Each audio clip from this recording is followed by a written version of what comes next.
All right, welcome to the Ventura County Museum. I'm speaking lowly in a low tone because there are other people here. But there's a story of the murder of Tom Moore exhibit here. And so I'm going to give my commentary about this because we have the murder over he was using water. Maybe I should read this. Let me see. It was about water, his use of water, and he was a stubborn guy. He didn't want to give up his land and give up what where he sat down. So he built a ranching empire. So it says here, Tom Moore was born in Ohio. He and his brother Alec left for California's gold mines, okay? So what I want to say about that is that California, when the news of California's gold, reached Americans, there were a lot of people, free blacks, slaves, white men, of course, you name it. And everyone came to California for the gold, just like Mr. Moore, Tom Moore. Now, Tom Moore's situation, white man, he could pan for gold or, gold prospecting, and he could do that. But in California, on California's land, we're talking, 1846, that was the Bearer Flag Revolt. And then 1850, California was established as a state. Anyhow, although California was admitted supposedly a free state, free blacks, slaves who were in California found that it was difficult to prospect for gold because the white men didn't want competition. And so the white men relegated the blacks to doing many things other than prospecting, competing for that wealth, including laundry, barbers. So laundry, men and women, a barber, cooks, and other things. So this is talking about the murder. This guy, Tom Moore, was murdered. See, it says fight for water erupts into violence. February brought drought, brought dry, unforgiving winds. Again, without waiting for his irrigation rights to be approved, Tom started digging the ditch. All right, so there he is, breaking some laws, doing whatever he wants, as they do.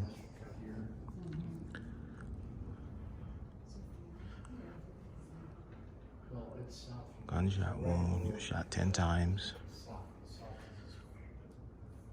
The forehead, the head, right temple, right eye, mouth, right side of the neck, left side of the neck, left breast, right arm, right thigh. Okay. Now, this is striking. If you look at this picture, this is a picture of the jury. The jury, after he was murdered, notice that these were all white men, right? That is because in California, blacks were relegated to, positions whereby we didn't have any rights. We could not be on juries. We could not vote. So that's why that picture looks the way that it does. Stripped of our rights. And then one of the only positions that we had, you could be barbers, you could be cooks. You were risking your life if you tried to prospect for gold. But you have here being a laundry person, washing. This was a means. The question is, who does laundry? Who does the laundry? ¿Quién lava la ropa? And then here you have women and children. And of course, there we are. So,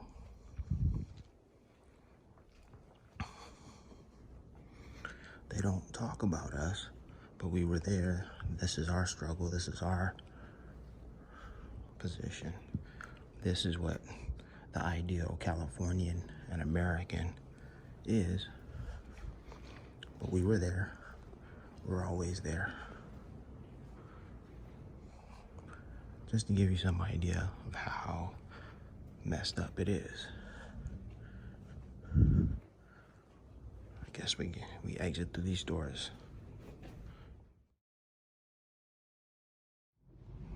This is simply a fascinating exhibit. You have these miniatures of these people, and they tell their story. Napoleon Bonaparte. And of course, the French peasants. Look at how awful they look. Well, my son is very ill and does not. He cannot survive on his own. The king. I'm so bored with this power. I'm going to go to sleep. And of course, Marie Antoinette. Well, let them eat cake off with her head. I'm the baddest. I'm the baddest in all of the land. Ah, yes, that wonderful French invention of the guillotine.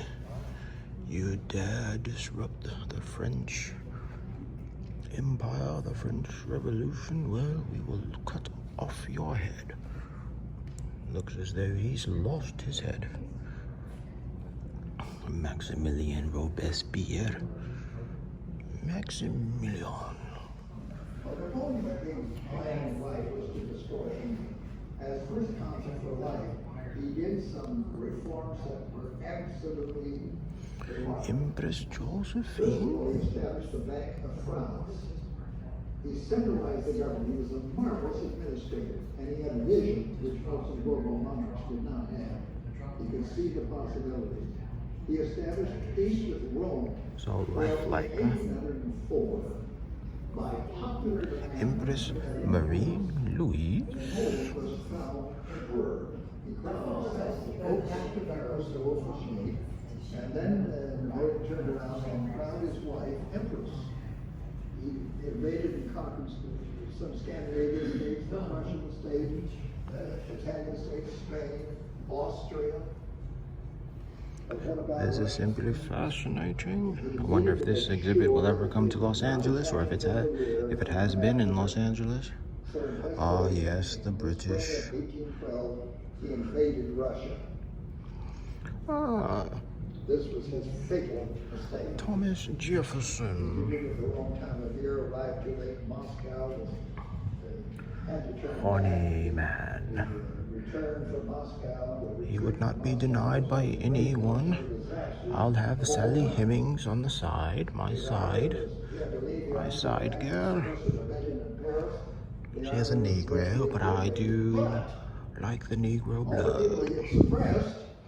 Russia, Alexander the First. Russia, Alexander, the king of Prussia, Wilhelm August, and the emperor. The detail in this one is amazing. Look at those fat ankles. All got together. They were now Goodness no longer gracious. by France, and they pursued what was left of the French army, intending to Louis conquer France. the Well, Napoleon 18th. reorganized very quickly once he got back during the excavation of Moscow. I'll have to find this video on And YouTube. built a new army and went out to meet them. They met in Germany. This is how they make this stuff. Enormous amount of reorganization in a short time. They met at Leipzig. The Battle of Nations is called. Well, because there were three armies in the opposition to him, he was defeated. And he fell back on Paris and abdicated. And the Allies sent him to the island of Elba. Everything is so rich and so meticulously designed. It's beautiful. Let's look at the crowns. To Vienna to reorganize the world in their lives and to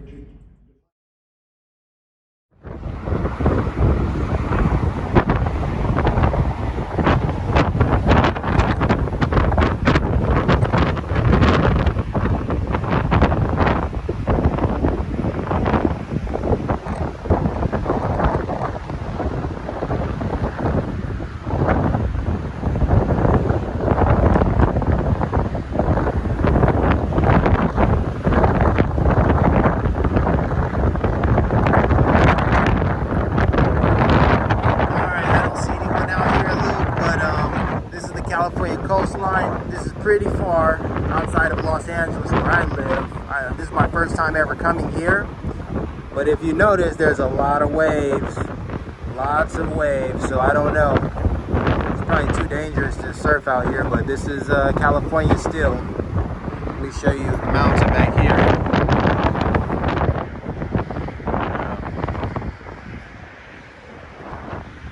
But that water is also like murky. It's like it's brown over here.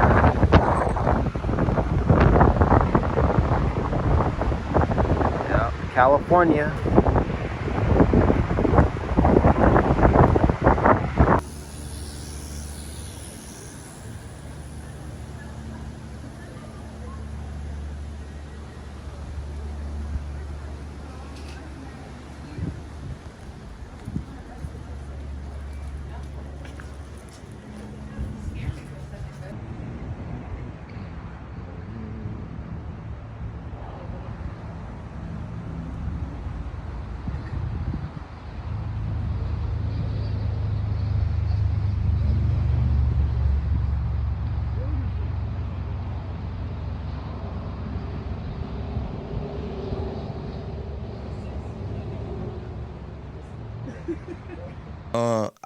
I think, you know, thoughts is powerful in all facets. Because even my career, even my life, you know, things end up turning out exactly how I visualized them. Not in this time frame I expected. You know what I'm saying? You always want shit to happen overnight. But, you know, I just had clear visions. Following this lady across the street. Alright, so this is Solar Bomb, Solar Vein, whatever you want to call it. And I'm here. So I was in Copenhagen in 2022. So now I'm here in California. So good timing. The bells are ringing. So little Indian dude. The Red Viking Restaurant. I thought I was gonna say restaurant, like they say in either Sweden or in Denmark.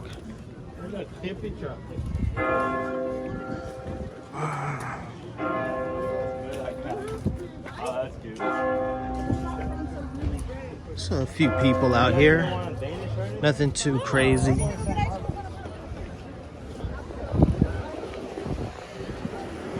Dinosaurs.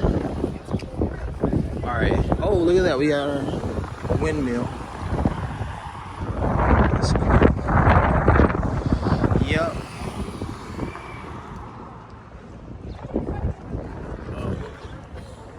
Wow, I just walked like basically one block, and that's pretty much it.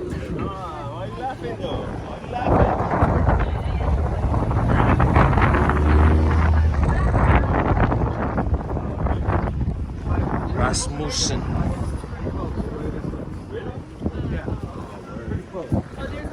Rasmussen. Downey's Rasmussen.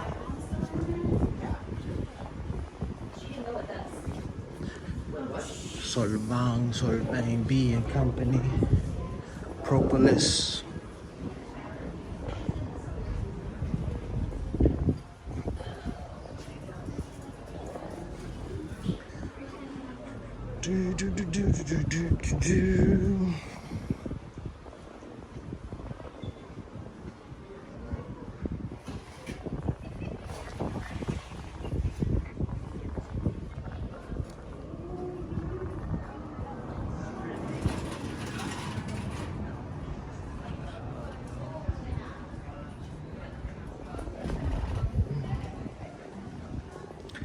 All right, so famously, I mean, we're still in California, but anyway, famously, or at least the popular opinion of the Danes and also the Swedes, is that they're not interested in other people. They're pretty much stick to themselves and what have you. So I certainly got a little bit of that when I was in Denmark. Then there was a guy, I was walking up and the guy was like, He saw me coming, and as we crossed paths, he didn't say anything. Just like completely ignored me. There was no hello, there was no gesture of good day. You know, it was just a matter of, I don't care. Don't care who you are or what. And so that was my impression of, well, wait a minute, that's the impression that I got from, you know, learning about Denmark, about the Danes and the Swedes. Maybe the Danes more so than the Swedes. But anyhow, that was the impression that I got. That was the experience that I had. So they pretty much matched.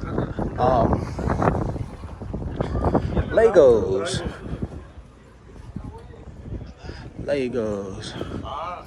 Look at these dudes.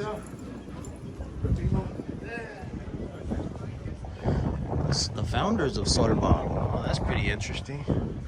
It's pretty interesting. Solvang, Danish for sunny field, was founded in 1911 by 3 Danish immigrants. Reverend Benedict Nordentoft, Reverend Jens Gergersen, and some others. That's them. That's what's up. But it's still California. This is still California for sure. When I went into the wine shop and tasting room, that's what's up. When I went to the accommodation, the hotel that I'm staying at, then I said tak. After everything was done, I said tak. And she was like, I don't know what you're talking about. So. And I'm like, you don't know what I'm talking about, but this is Solvang, whatever how you want to pronounce it. This is the Danish country. You don't know a little bit about their language? I'm like, all right, whatever. So that just means that this is, you know, it's all commercial stuff, basically. You know, these shoes look pretty cool, pretty comfortable, eh?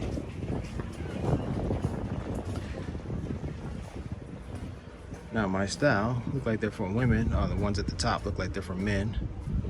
Fewer colors. It's pretty cool though.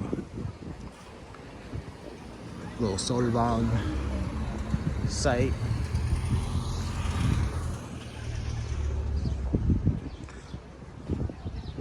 Velkommen.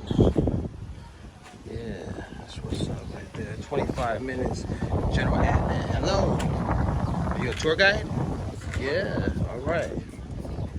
Little $18 tour. It's not too bad. It's pretty cool.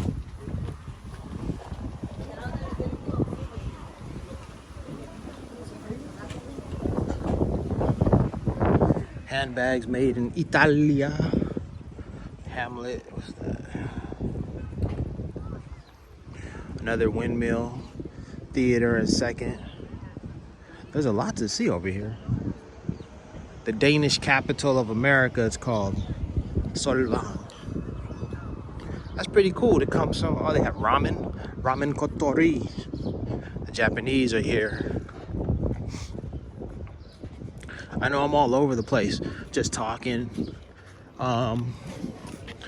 Yeah. So the 2 words to hello and thank you. Hello and thank you is hey and tak, and didn't hear that. Haven't heard that yet. So, what's up, man? Just got it going on. Pavlov's Art Gallery. Old world clocks, music.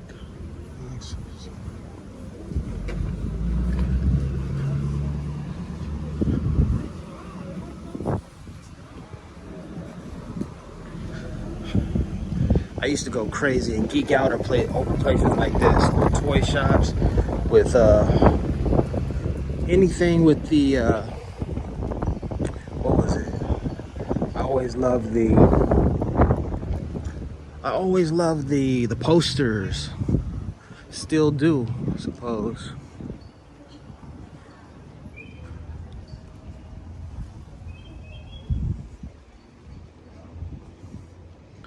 All right.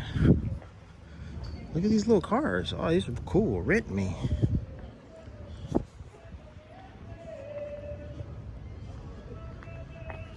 Pretty cool.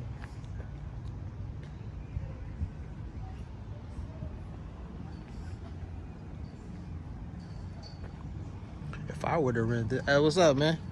You renting these out? Yes. That's what's up. They're just 69 hours. Okay. Okay. Nah, well, I'm just walking this way, so. Oh, sweet. Yeah, these are the new rentals. They're Arkimotos. It's two-seater. They can go about 85 miles an hour. Okay. These are city vehicles here, right about 25, 30 miles an hour. So you from this area? What's your story? Originally from Charlotte, North Carolina. Okay. Yeah, I'm filming you, bro. I love it. I love it. So, in North Carolina, they say California is the place to come to dream. So I came here with $500. Okay. Started working my butt off. Looking good, bro. I don't know. I started with one car, and now we're up to freaking 30 of these things. Oh man. So they're very popular. They're becoming very popular in Solvang. Okay. And, just want to keep it going. Okay. So how can the people contact you and let them know? Yeah. So the company's name is EVXP. So they can simply type in Solvang EVXP, and all the information will come up. Cool. Yeah. Electric vehicle experience. Yeah, the cars look so cute, and Yeah, they're I'm clean. tempted. Yeah. Yeah, they have tops and windshield wipers and all that cool stuff. And your name is Quincy. Quincy. All right, bro. Perfect. Yeah.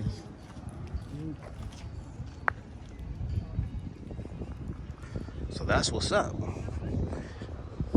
So this right here, Atterdag Inn. This was the place that I looked up, and it looked like a really good place to stay. Although I'm not staying there, I was able to just walk around and check out the stuff. You dig? So this is what's up.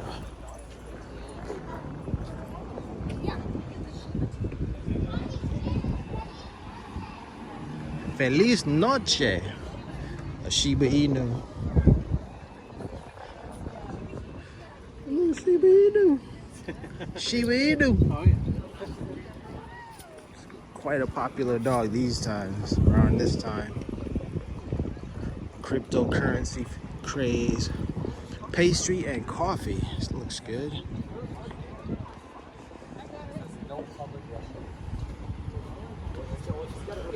There's a restroom in front of the park. California Right Ranch. here, you just walk on the side right over here. Right there? Yeah, there's a restroom, right? Okay, thank you so much. Oh man. Essentials. Jaywalking's legal in California. It's legal. I know. You're good.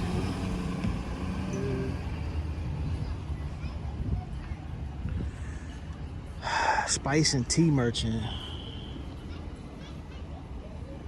He's like, I know. He's like, I'm from California, bro. I know.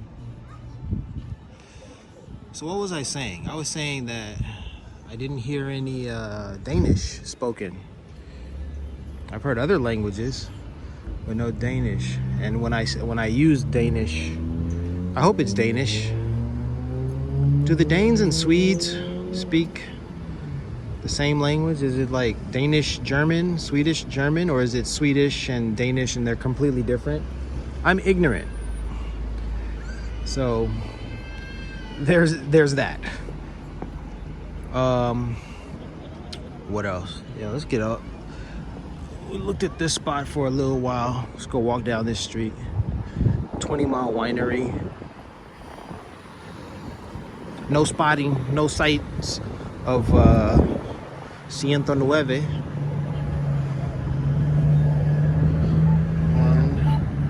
Oh, I just missed it. Wait. I guess I better go this way.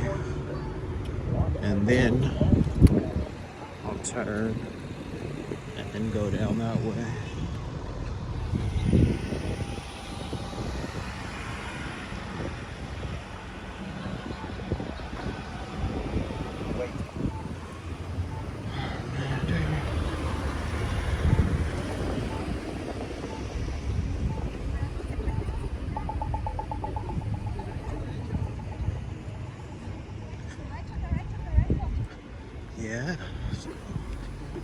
10-9 action in there. Oh, don't worry, I'm not focused on you.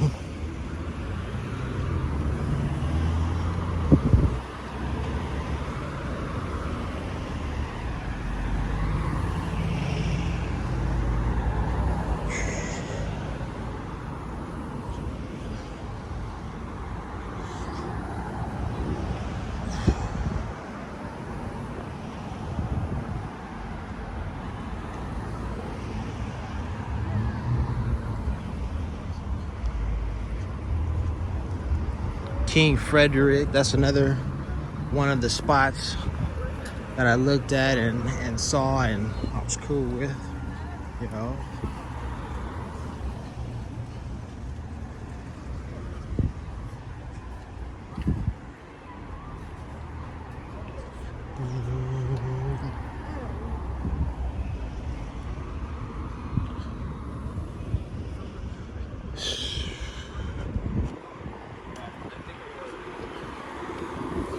We got groups up here, groups from different schools and stuff like that.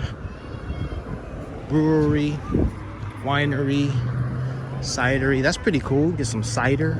I don't have my stickers. I will put a sticker. I should put a sticker like right here, but I didn't carry them, so.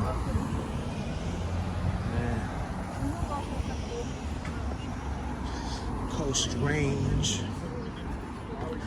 Get on this side, bro. You don't know what I'm talking about? I can figure it out.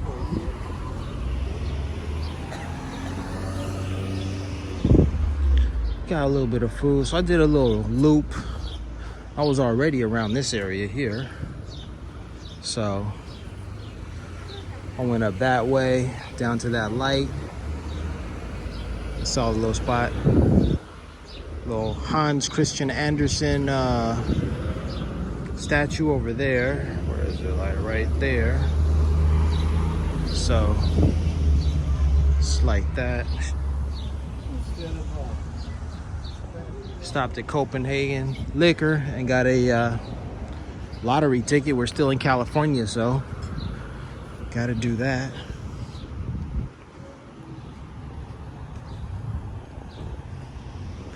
Look at the cars.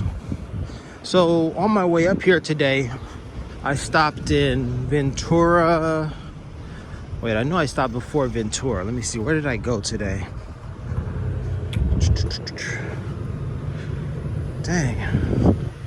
Was Ventura the first stop I made? I don't even remember. My memory is shot. I have no idea what the heck I did today. I know I went to Ventura and then I stopped in Santa Barbara. Ventura and Santa Barbara and now Solvang. Yeah. I stopped along the coast at the beaches and whatever.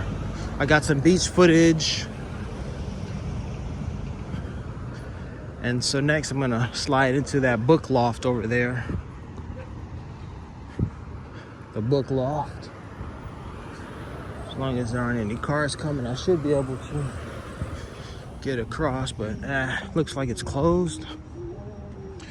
I say that only because I don't want to jaywalk, bring any attention to myself. The Hans Christian Andersen Museum. It's interesting. So what am I gonna eat while I'm here? Maybe a Danish, maybe some wine, maybe. I say maybe because I am not that interested in that kind of stuff. I'll try it, but then again, okay. When I was a kid, I used to destroy Danishes. Used to destroy them. Oh my gosh. I had a great time eating those Danishes. My mom and dad would buy packets of them, drop them in the microwave for fewer than 30 seconds, and then we get out, take them out and grub. So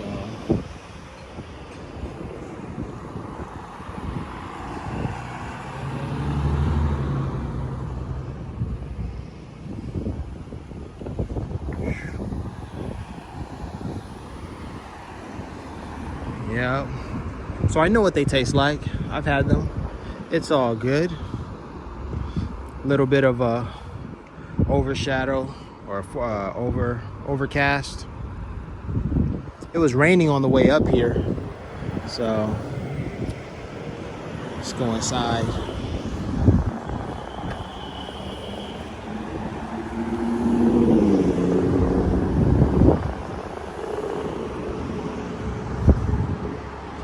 I'm staying here at the lodge. When I came down the road, okay, yeah. One thing that I can say about this place is that when I saw the accommodations online, they looked a little ghetto, pretty whack. So I was like, let me wait and see what they look like when I get here. I'll decide once I arrive, once I get here. And so when I pulled up, I recognized this place when I pulled up. I recognized this place from the internet, and it looked more inviting than it did online. And so I made my decision. I said, yeah, it's cool. But from the internet, this place looked terrible. And it's nothing spectacular from what I've seen, inside. It's nothing spectacular, but it's certainly more welcoming than it appeared online. So that's a report from Solvang, whatever. I say Solvang. And I'm less apt to follow someone who is not Danish or doesn't speak Danish. So until the Danes correct me, I'm sticking with Solvang. This is iSee109 from Solvang, California. Peace and blessings.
I think everywhere that you go, there has to be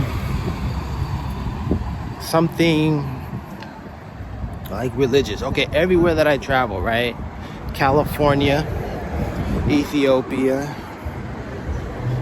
wherever the Roman Catholic Church was, Spain, there's all this Catholicism, Puerto Rico, the Philippines, you name it. It's always this religious regalia everywhere.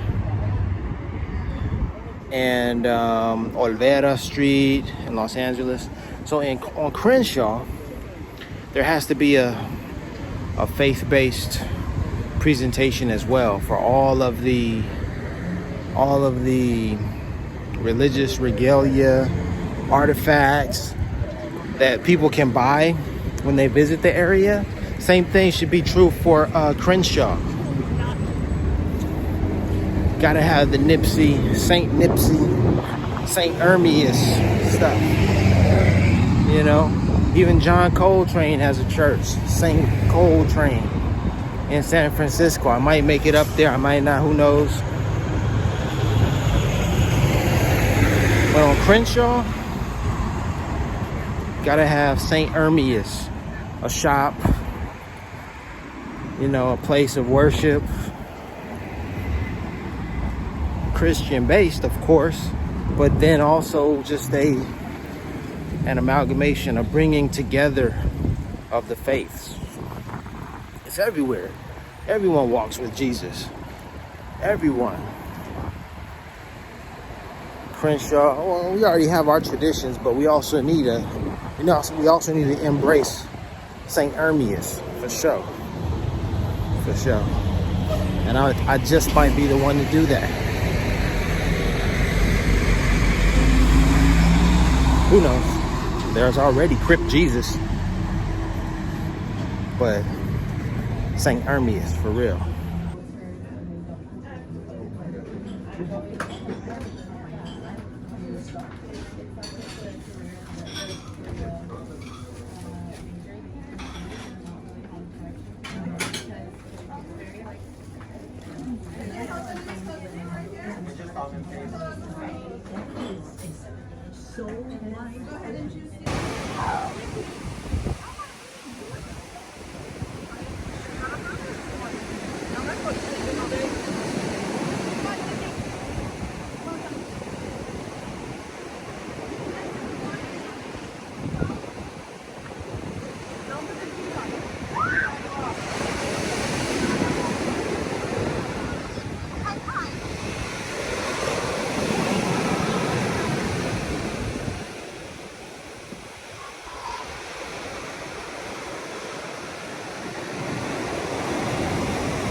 San Luis Obispo at the Mission. Never heard of this guy. Wait, I take that back. My cousins are Catholic, and sometimes they would say Sarah High, talking about the high school, Sarah High. I imagine it was named after Junipero Serra. I was very young, and I haven't been around my cousins in many years. I remember going to church with them, 30 minutes and you're out. That was interesting.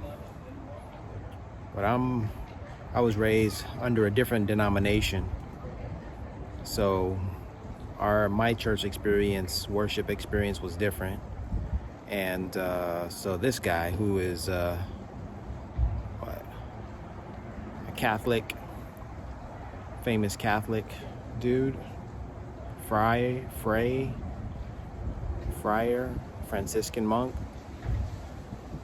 Yeah, I would not have heard of him otherwise.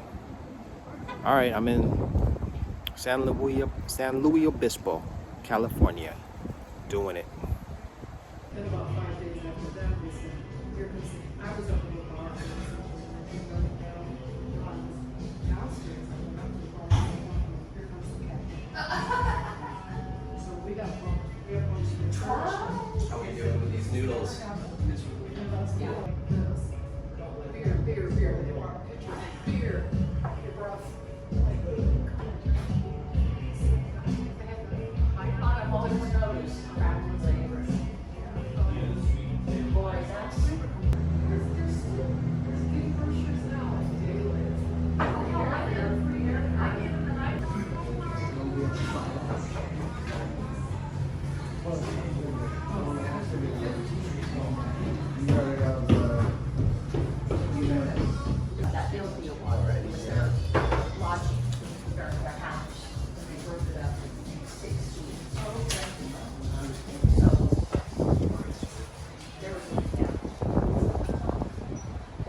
this was deliberate. I stopped here at Fuel Snack and Run, so I made sure to pull up to Pump 10 right around from 10:09. This is in King City, so it was deliberate. However, the one thing I want to complain about is the price of gas in King City. $5.99. My goodness, that's ridiculous.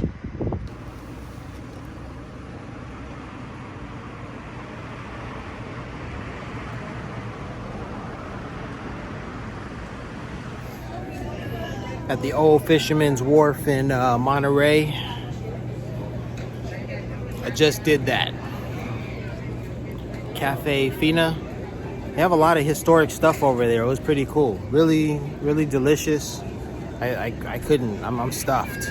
It's time to go. Time to go home. But the guys, I think Italian, and everyone in there is like an Italian. Like real Italian. Joe DiMaggio. Joe DiMaggio either went there or knew that guy, or he knew him. Joe DiMaggio, Joe Pesci, all the Joes. And also, who else was there? John Madden. Fisherman's Wharf, Monterey Bay.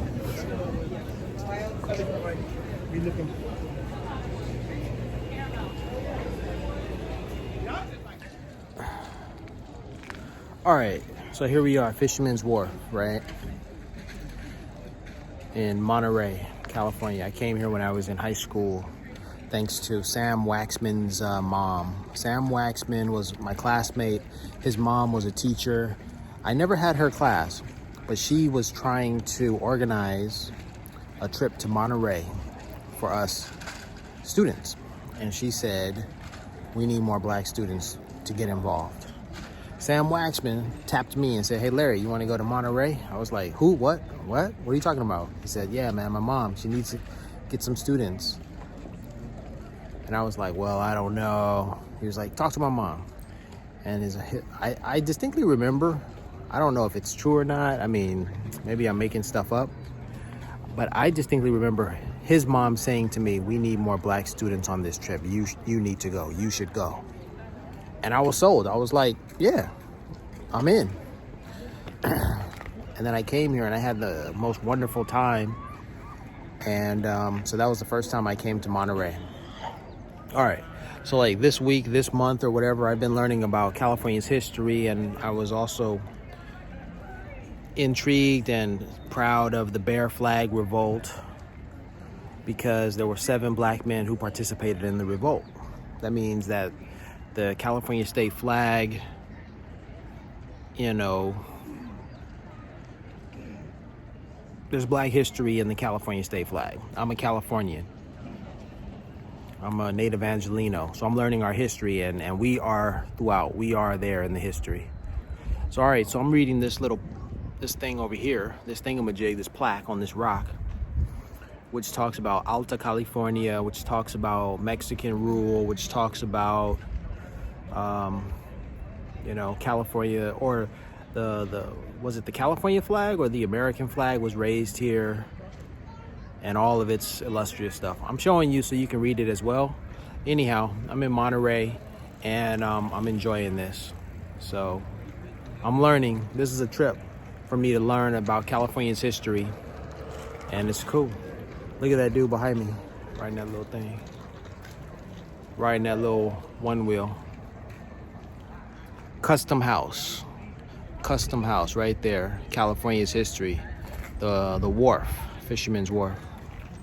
Oh yeah, a little bit of information also. I read Cannery Row, John Steinbeck's Cannery Row. I read that when I was in Korea. I'll never forget. Well, I read it, and then I watched the movie starring Nick Nolte. I think the movie helped me remember more. See, okay, what I want to say is, when you're reading books, you should read them in community. Don't read them alone. You know, there are some details that probably went over my head or what have you. But when I watched the movie, you know, to see a visual representation of the story that I had just finished and just read, that's when the one detail that I will never forget about that movie is the beer and ice cream. The beer and ice cream concoction that the dude liked. So, all right, I'm on my way back. On my way back to the accommodation now. I always say that, the accommodation, the hotel, the motel, the place where I'm staying, my home for the night, for the evening, whatever. All right, peace, peace, peace, peace, and blessings.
Yeah, man. Irie, bless up.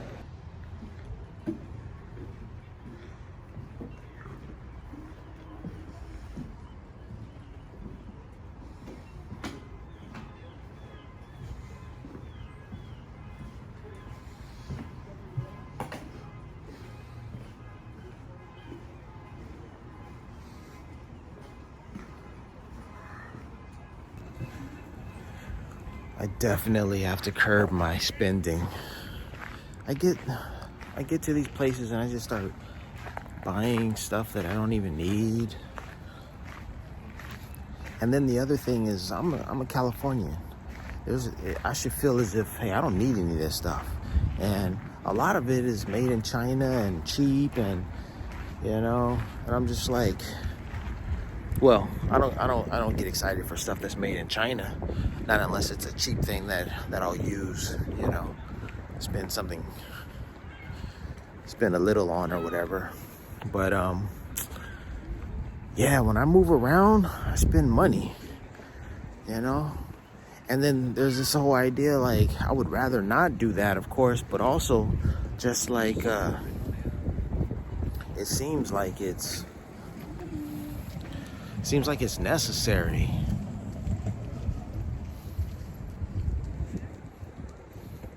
Seems like it's necessary. Oftentimes, you know, when you go into a business and you feel like you're compelled to buy something in order to use their restroom, it's that sort of guilt.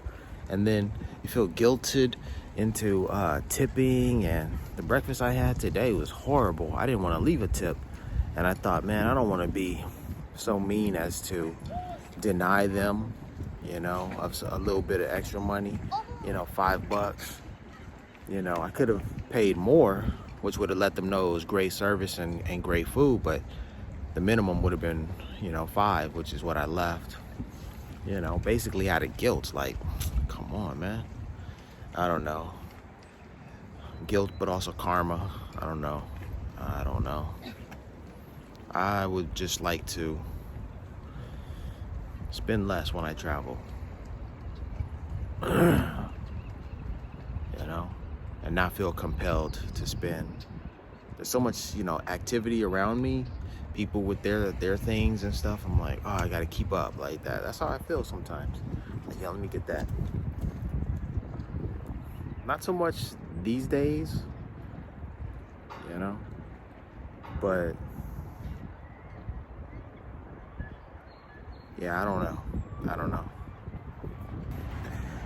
I don't remember it being located here, but anyhow, I was in high school, and the first trip I made here to Monterey, we went on a kayaking excursion. We might have come here. I wonder how long this place has been here. Monterey Bay Kayaks, right behind me. Doesn't really feel familiar. And then the bay is so much larger than I remember it. Anyhow, I was here kayaking between, it might have been 1996, 1997, kayaking for the first time. That's one of the reasons why Monterey is so near and dear to my heart, because I was able to do something different. I was able to get out into nature and learn to appreciate California, you know, California's coastline and all that kind of good stuff. But I don't think this is the company. Even if it might be the company, it might not be the same location. I don't know. It just doesn't feel familiar. Even though that's like 33 years ago? I don't know. Right? 90, no, like 23 years ago? No, it wasn't 23. 23 would be 2001. 27 years ago. All right, anyway. Yeah, kayak crossing. That's the report from Monterey.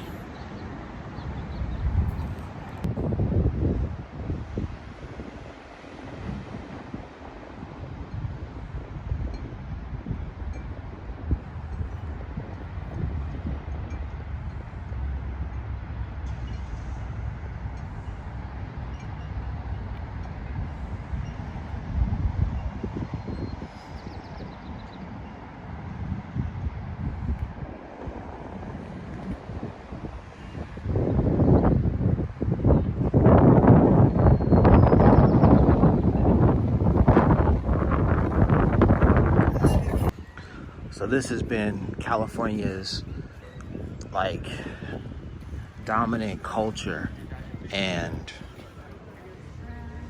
it's one way. The dominant culture, so surfer culture dominated by white people.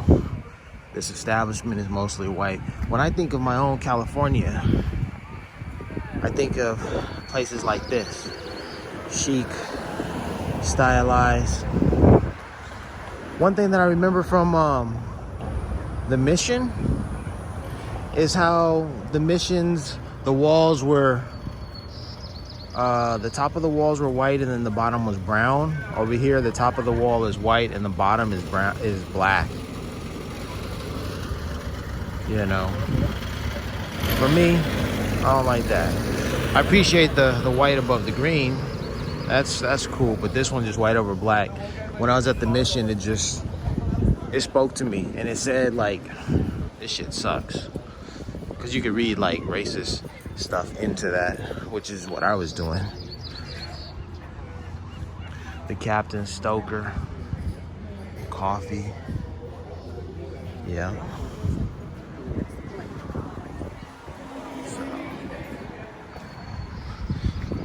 A local cafe. Oh, they got a little, this is nice. Look at all these cars here. Yeah, European car service. So what I wanted to say about that that coffee spot, like, it's just indicative of the place. Like, after reading about Black Past and hearing that this, you know, this place was for rich, you know, white people, period. That's what Monterey is all about. And the seaside, that's the community where Seaside, that's the community where blacks were. And it's still pretty much like that. Just by my casual observation, my cursory observation. You dig? It is what it is. Which would explain a lot. Like, how comfortable do you feel being in California as a black man or woman? Like, not very comfortable. And that's without even knowing its history. That's just looking at the place, seeing it, and just, you know, making observations. I can't, and no one should ever discount someone's observations. That's a plug hanging out the bottom of that hybrid vehicle. Yeah, no one should ever discount someone's observations. Like, it is the way that it is, and it's not by accident.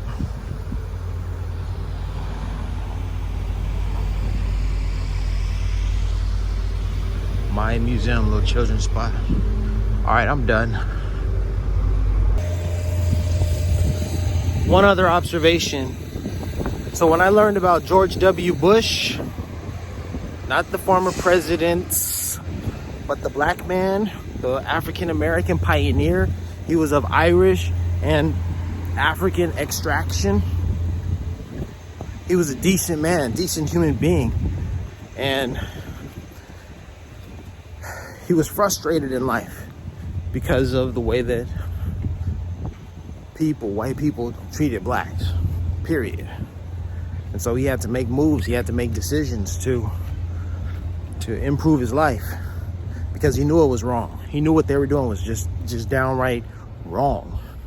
And he was like, you know what? There's got to be a better place in these American states. So he moved around.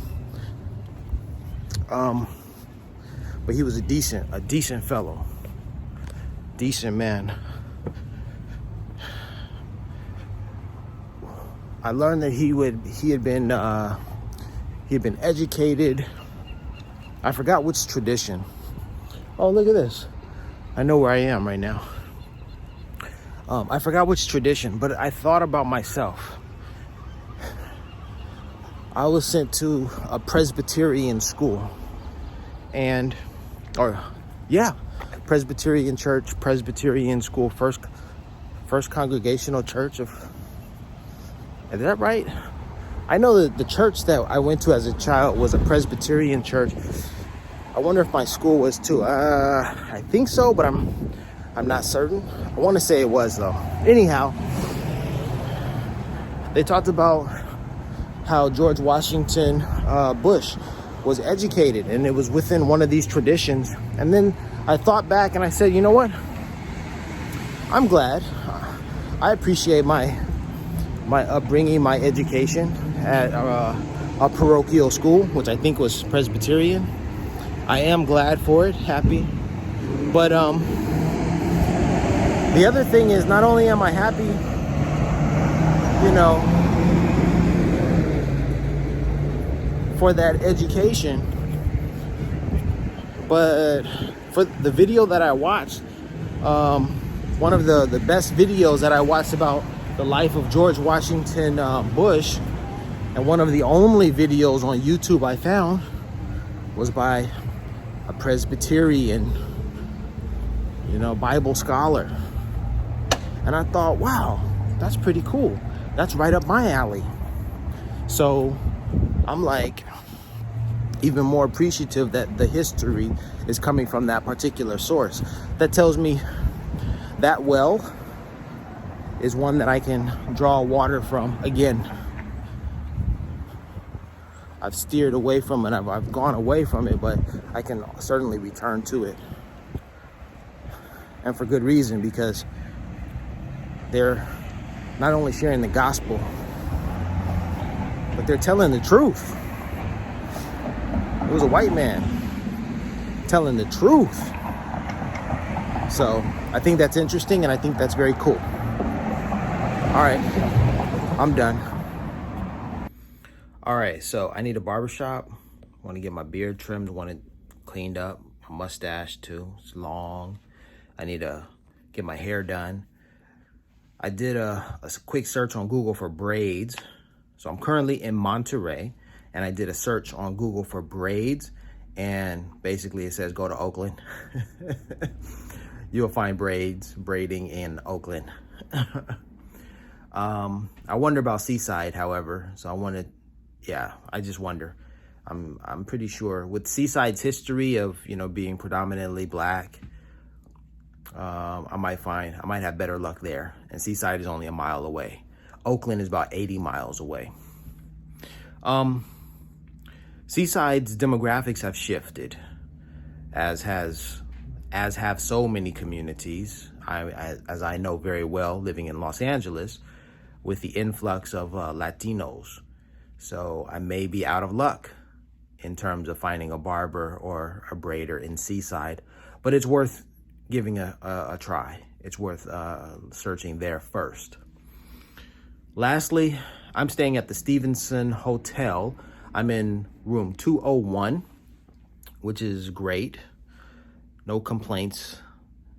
Just across the street from here is a restaurant, a Mexican restaurant, and it's called Esteban. And what's cool about that is Esteban the Moor was like the first black slave, or was he a free? Maybe he was indentured. I've got to look at an indentured servant. I've got to look at the history. But Esteban is quoted as being like the first among Europeans to come to America 500 plus years ago. Esteban. So they're giving him a salute by Esteban the Moor, naming their restaurant that. Or maybe they're giving shout out to the owner. His name is Esteban, and he's like, who is Esteban the Moor? I don't know the history. So many people don't know history. It's ridiculous. Here I am just walking around, a 44-year-old man walking around thinking about history in Monterey, California. It is what it is.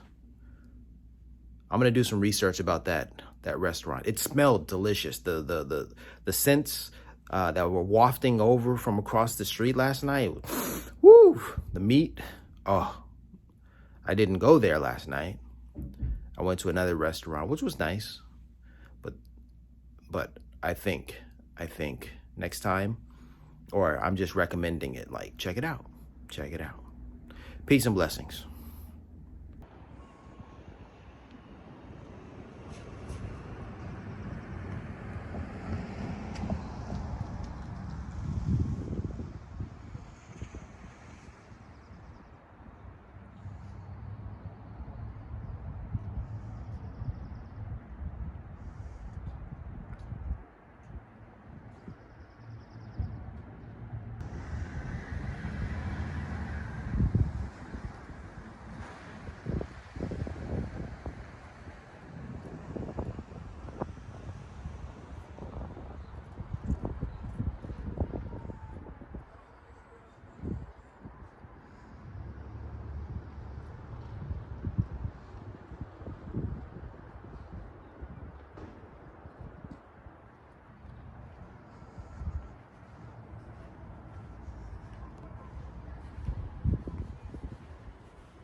I was tired of driving, so I'm over here taking a break at Stanford University. So that's what's up. Taking a break at Stanford University. First time ever being here, man. I saw one brother, crossed paths with him, asked him where the restroom was, and he was like, It's right there, bro. I was like, cool. I said, where is the MLK Center, Claiborne Carson? He was like, man, I think it's on the other side of campus. Like, oh, man. So I'm going to chill out here. I'm going to give you some views of what I'm looking at in a second. Those are my thoughts. This is nice.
Wow.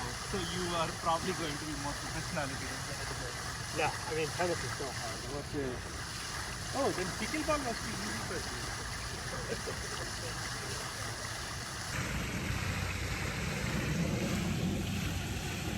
So I'm just chilling here in Stanford University. This little trip I took up north has been delightful and rewarding. You see up my nose. So let me count the ways how... What is that? Some bird shit right there? Damn it. I didn't notice that before. Shut the fuck up. Loud ass motherfucker. Alright, so as I was saying, let me count the ways how this trip has been enjoyable. Solvang. That was awesome. The Danish town. Really nice, pleasant, peaceful. Going to the missions has been dope. I've been to a total of 5 missions thus far. After Solvang, I went to Salinas. I went to... Where the hell did I go? Oh yeah, Santa Barbara. Santa Barbara before Solvang. Salinas. And then Monterey. Monterey was nice. Very chill. Very cool. And now I'm headed to San Fran. And I'm in at Stanford University right now. So the cool thing about all of this is that all of these places existed in my imagination, in my mind, and I had never visited them. Solvang, the missions, and now Stanford University. I had already been to Monterey, but all those other places named, even Salinas, I had never been to. Well, wait a minute. I might have been there. I just don't remember. It's been like maybe 30 years. Probably. I'm 44, so 30 years ago I was 14. I might have taken that trip when I was about 14. So this is cool. Stanford University.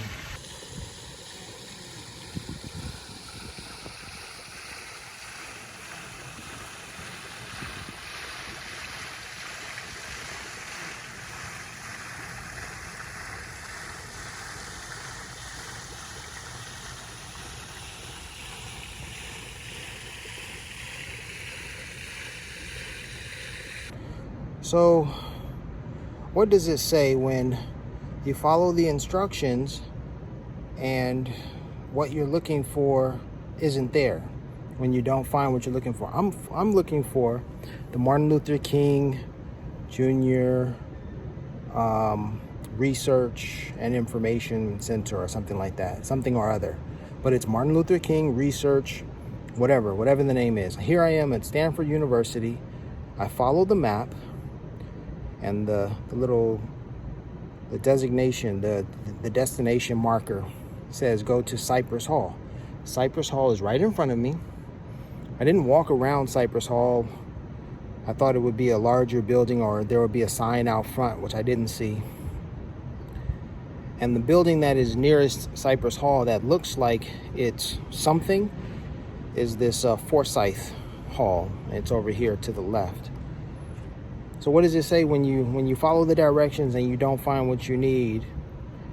Like, this is Stanford University. Stanford is where the big brains go, right? So I must be a little brain because I couldn't even find something that's on the map. Or maybe it is on the map. I just have to look a little harder. I don't know. But I've got 15 minutes to get back to the car. They said parking is going to expire in 15 minutes. The pin dropped right over here. These don't look like, well, they don't look like that. And the map says this is where the Martin Luther King Jr. Research Center is located. I think these are residence halls because it does say hall, Spruce Hall, Cypress Hall, and so forth and so on. And then it's right next to a parking lot, a parking structure right here. When all else fails, just enjoy the sunlight. California sun. I see a sign. I didn't see it before. Oh, we're making progress. All right, this is Cypress Hall. See, it says Cypress Hall right there. Jeez, I walked right past it. I found it. Cypress Hall. Research and Education Institute. There it is. There's Dr. King right there. Cypress Hall. All right. So to give you an idea what happened, I was coming from that direction and I just walked.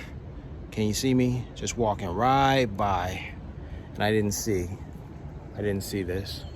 I kept moving all the way down there and then I turned back. Well, all right, I found it. I've got 10 minutes to get back or something like that to the car. There's the door. All right.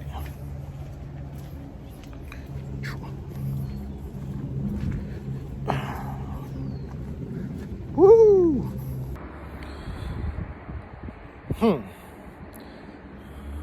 So what can I say? This is where the John Coltrane Church used to be. It's not here anymore. This is the St. Cyprian Episcopal Church since 1960. So the church, the John Coltrane Church, was here at this location for about 4 years, and then they moved on. So there's a new location. I typed in, St. John Coltrane Church, and in Google sent me here to this church. Wasn't incorrect. Google is not incorrect, but there's a new address. I typed in John Coltrane Church, okay? And they gave me the new address. So there's the difference. If you type in St. John Coltrane Church, you're going to get this address, which is the wrong address. But if you type in just John Coltrane Church, that'll take you to the right address. There it is. All right.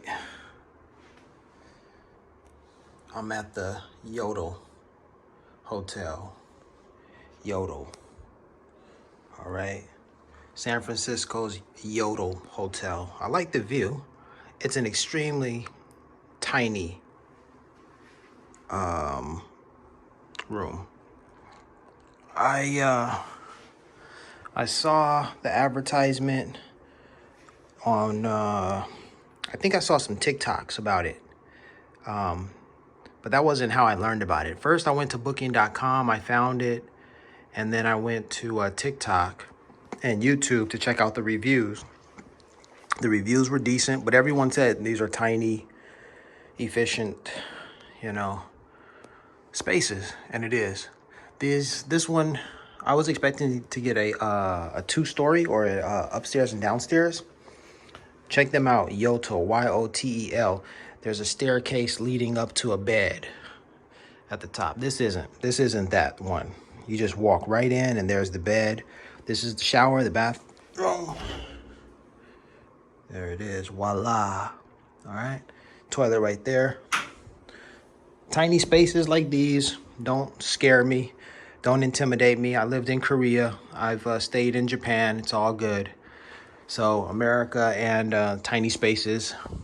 America's trying to be like Japan. Come here. You know, that dude, Jordan somebody with Method Man. All right, anyway, what can I say? The space is clean, it's nice, it's cool. It's everything that you need as a solo traveler like me. Here's how it broke down. When I booked it, I found the price. It was like it said $88, which I thought was a steal. Like, that's less than $100 to stay in San Francisco. Wow. All right, cool. Let's do it. $88. And then as soon as I clicked the reserve button, it led me to a new page that said that the price is now $143. And I'm like, whoa, wait a minute. Did I push the wrong button? What happened? And what happened is they added, they added like state tax, room tax, and all these other little taxes or whatever. So minus the taxes, they give you the raw rate. So it's a bait and switch. Oh, check it out. We got this nice accommodation for this cheap, for the low. Then you get in there and it's like, okay, plus tax, that equals to the same thing you would pay for any other place, you know, like, oh, geez. So they did all that. And then plus when I came in here, then I also had to give them the deposit or whatever, you know. So they gave me I paid the deposit. So first I was looking at $80, and then everything came to like $200 and some dollars for one night here in San Francisco. So, all right. So as far as the room goes, yeah, it's beautiful. Everything that you need. And then let's take a look out the window. Oh, there's a TV too. That's sweet, you know. But then out this window, yeah, it's dirty, but out this window, you've got, well, you know what?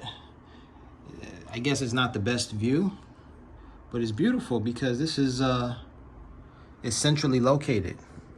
So, you know, when I was walking here, I got a nice view of the man, you know, lighting up his crack pipe.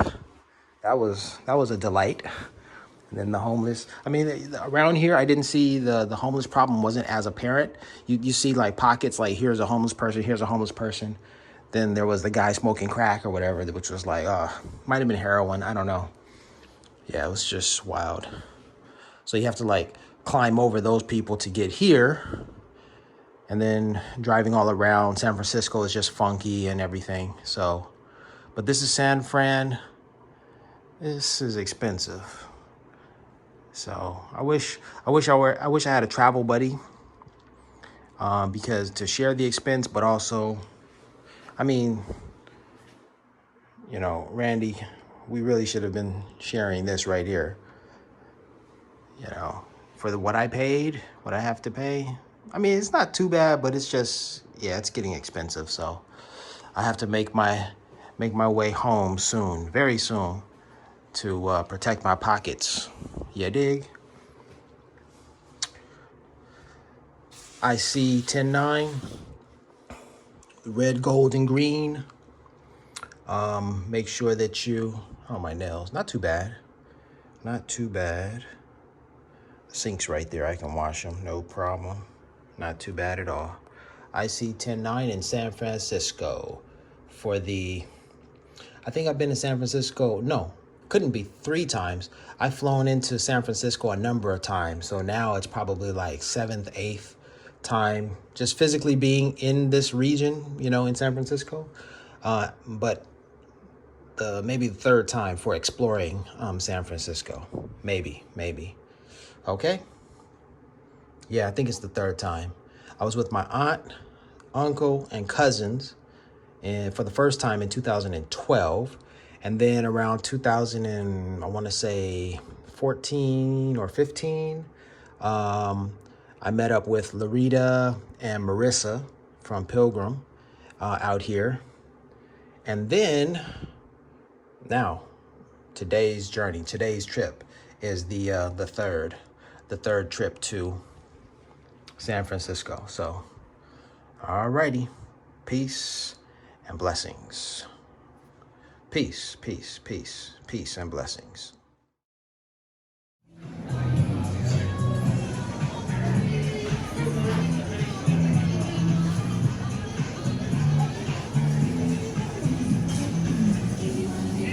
El número 109 y en el ticket 109.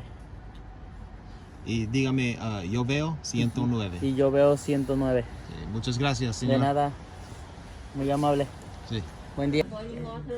嗨，你好，这个是109的茶王 ，King Tea 茶王，茶王呀，109 109，呀，谢谢。不用客气。对，茶王109，茶王109，呀，茶王。Good.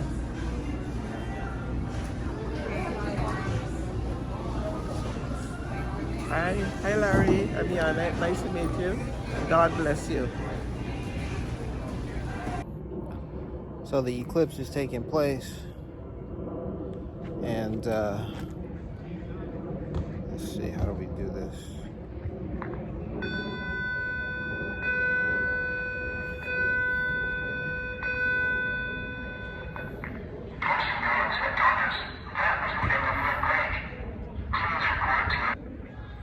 So the eclipse is taking place, and what I can tell already is that my vision and the way things look has slightly adjusted, has slightly changed. The last time this occurs, the last time an eclipse occurred, I was thrown off a lot by the eclipse because everything looks so different. So I'm aware of what's happening, so I'm not as jolted by the difference, by the change, but it's certainly a difference, certainly noticeable. So. October 9th. Yes, sir. That's where it starts. You're at 109 right now.